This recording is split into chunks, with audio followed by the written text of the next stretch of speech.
بسم اللہ الرحمن الرحیم۔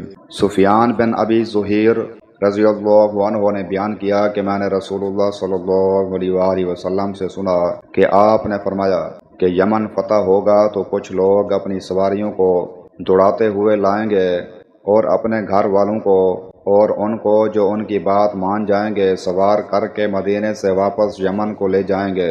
کاش انہیں معلوم ہوتا کہ مدینہ ہی ان کے لیے بہتر تھا۔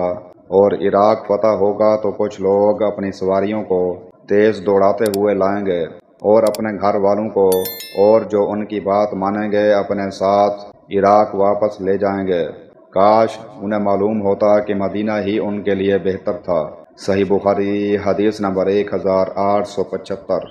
اسامہ بن زید رضی اللہ عنہما سے روایت ہے کہ نبی کریم صلی اللہ علیہ وآلہ وسلم مدینے کے محلات میں سے ایک محل یعنی اونچے مکان پر چڑھے، پھر فرمایا کہ جو کچھ میں دیکھ رہا ہوں کیا تمہیں بھی نظر آ رہا ہے؟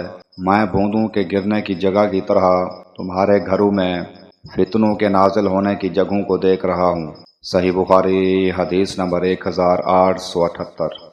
ابو بکرہ رضی اللہ عنہ نے بیان کیا کہ نبی کریم صلی اللہ علیہ وآلہ وسلم نے فرمایا مدینے پر دجال کا رعب بھی نہیں پڑے گا۔ اس دور میں مدینے کے 7 دروازے ہوں گے اور ہر دروازے پر 2 فرشتے ہوں گے۔ صحیح بخاری حدیث نمبر 1879۔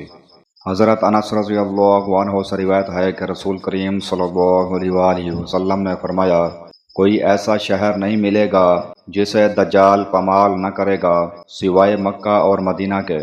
ان کے ہر راستے پر صف بستہ فرشتے کھڑے ہوں گے جو ان کی حفاظت کریں گے۔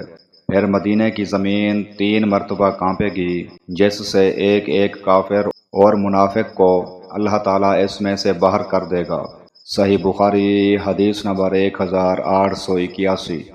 جابر رضی اللہ عنہ نے روایت کی کہ ایک اعرابی نے نبی کریم صلی اللہ علیہ وآلہ وسلم کی خدمت میں حاضر ہو کر اسلام پر بیعت کی۔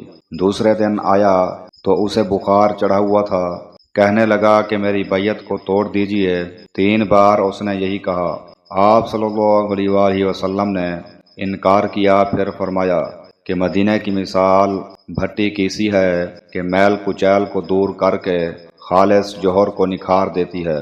صحیح بخاری حدیث نمبر 1883۔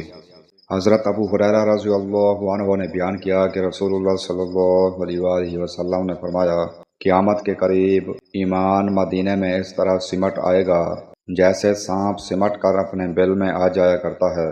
صحیح بخاری حدیث نمبر 1876۔